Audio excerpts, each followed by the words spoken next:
नमस्कार, बिहार तक देख रहे हैं आप। मैं हूं आपके साथ अनिकेत कुमार। देखिए, बिहार में 4 विधानसभा सीटों पर उपचुनाव होने हैं और इन चारों सीटों को लेकर एनडीए और महागठबंधन दोनों ही तरफ से प्रत्याशियों के नामों की घोषणा कर दी गई है। वहीं तीसरा मोर्चा खोलने वाले प्रशांत किशोर ने भी अपने चारों सीटों पर प्रत्याशियों की घोषणा कर दी है। हम बात करेंगे इमामगंज सीट की। हमारे साथ इस इमामगंज सीट के समीकरण को लेकर बातचीत करने के लिए हमारे साथ मौजूद हैं वरिष्ठ पत्रकार अरुण पांडे सर। हम इनसे बातचीत करेंगे। सर, इमामगंज की सीट जो मांझी का गढ़ रहा है, मांझी चूंकि सांसद बने, इस बार उनकी बहू मैदान में है।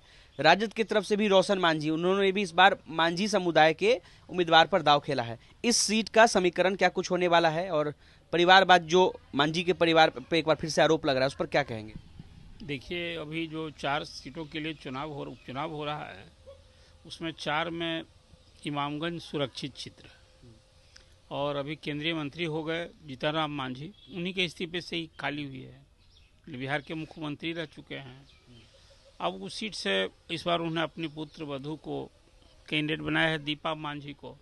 सब उनके निगाहें टिकी हैं कि क्या होगा इस बार। आपको याद होगा, ये वही सीट है जिस सीट से पिछले चुनाव में बिहार विधानसभा के अध्यक्ष रहे राजद के वरिष्ठ नेता उदय नारायण चौधरी से मुकाबला था।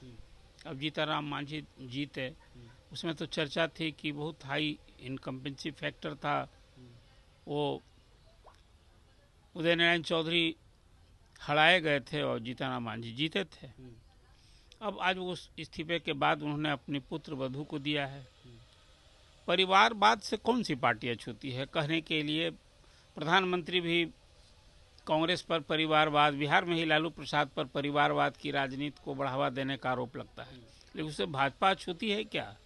अभी 2 राज्यों में विधानसभा के चुनाव हो रहे हैं, महाराष्ट्र और झारखंड में। तो मैंने जो बीजेपी के उम्मीदवारों की सूची देखी तो उसमें परिवारवाद का दबदबा है। अब रही बात की जो इमामगंज सीट से बातें आपने की है, इस बार वहाँ मुकाबला सचमुच में थोड़ा सा परिस्थिति भिन्न दिखती है। राजद ने वहाँ इस बार उदय नारायण चौधरी को टिकट नहीं दिया। उनकी जगह आपने चर्चा की कि रोशन मांझी कैंडिडेट हैं, मतलब 2 मांझी आपस में लड़ेंगे। और उधर प्रशांत किशोर जो चुनावी रणनीतिकार हैं, 2 अक्टूबर को पार्टी बनाई और इस बार के चुनाव में सच पूछिए वो इस 4 सीटों के उपचुनाव को उन्होंने अपनी पार्टी के लिए एक बड़ी चुनौती के रूप में स्वीकार करके आज चुनावी वही पार्टी है जो सभी 4 सीटों की दावेदार है और कोई पार्टी 4 सीट के लिए नहीं लड़ रही है। राजद 3 सीट की का दावेदार है।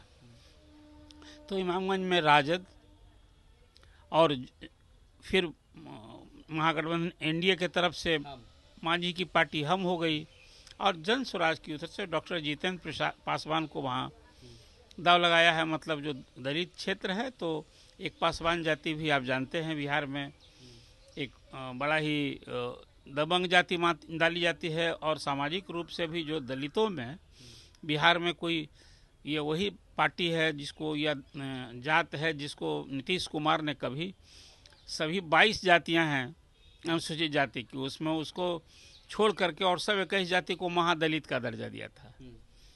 अब महादलित से जितेंद्र पासवान का वहाँ लोकल एक छवि है, सामाजिक कार्य में उनकी रुचि और गतिविधि रही है। ये सब जब उनको कैंडिडेट के रूप में उतारा गया तो प्रशांत किशोर की ओर से कहा गया। तो अब ये चुनाव सचमुच दिलचस्प हो गया है। एमआईएम ने भी एक पासवान कैंडिडेट को ही मैदान में उतारा है, कंचन पासवान। बिल्कुल, तो एआईएम ने भी उतारा है और कहने के लिए तो बसपा कह रही थी कि 4 सीट लड़ेंगे, लेकिन बसपा भी 2 सीट लड़ रही है। अभी तो एक घोषणा की है, एक सीट के लिए आगे चर्चा करेंगे आपको। तो अब सबकी निगाह टिकी है कि क्या मांझी वो अपना सीट बरकरार रखें। देखिए, मैं मानता हूँ कि ये 4 सीटों के लिए जो उपचुनाव है, इसमें स्टेक है विपक्ष का। 3 सीट है विपक्ष के जिम्मे और हर उपचुनाव होता है जिसमें सीट पर कब्जा बरकरार रखने की चुनौती होती है। लड़ती तो पार्टियां हैं ही, प्रतिद्वंदी तो कोई रहेगा ही, लेकिन 3 सीट महागठबंधन की है और इस नतीजे से, उपचुनाव के नतीजे से कोई सरकार के सेहत पर, नीतीश गवर्नमेंट के सेहत पर कोई असर नहीं पड़ने जा रहा है। और 1 साल का कार्यकाल है बचा हुआ। अगले साल नवंबर 2025 में जनरल चुनाव। समीकरण में इमामगंज की सीट पे किसका दबदबा भारी दिख रहा है? देखिए, अभी मैं मानता हूं कि उस सीट पर तो लड़ाई सीधी एनडीए और महागठबंधन उम्मीदवार के बीच है, लेकिन अभी देखना दिलचस्प होगा कि जन स्वराज पार्टी ने जिस पर दाव लगाया है वो कितना इस चुनाव में मटे। यही तो मैं आपसे कह रहा था कि ये चुनाव जन स्वराज के लिए लिटमस टेस्ट है कि अभी तो तिकोनी मुकाबले की स्थिति वहाँ हो गई है कि इस बार तिकोनी लड़ाई वहाँ होगी। एआईएम और कई उम्मीदवार होंगे, लेकिन लड़ाई वहाँ तिकोनी। मांझी के बीच में जनसुराज ने जो पासवान कैंडिडेट को उतारा है, तो क्या वो खेल बिगाड़ सकते हैं दोनों गठबंधन? यही तो है, अभी तो खेल हुआ नहीं, तो अभी भविष्यवाणी करना उचित नहीं होगा। जिस रणनीति के तहत, जिस स्ट्रेटजी के तहत, और जनसुराज की पूरी टीम वहाँ लगी हुई है, सिलेक्शन, कैंडिडेट के सिलेक्शन से लेके, और वहाँ आप जानते हैं कि जनसुराज का जो वर्किंग है, 2 साल संगठन बनाया है हर ब्लॉक लेवल पर, तो तिकोनी लड़ाई वहाँ होगी।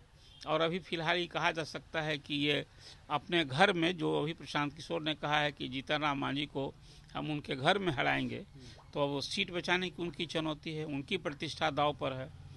ये तो अभी देखना बड़ा दिलचस्प होगा। चलिए, तो इमामगंज सीट को लेकर क्या कुछ समीकरण है और किसका दबदबा भारी होने वाला है और लड़ाई कैसी होगी, इसको लेकर के बातचीत कर रहे थे हमारे साथ वरिष्ठ पत्रकार अरुण पांडे सर थे। उन्होंने उस सीट को लेकर के पूरी जानकारी दी है। फिलहाल के लिए धन्यवाद।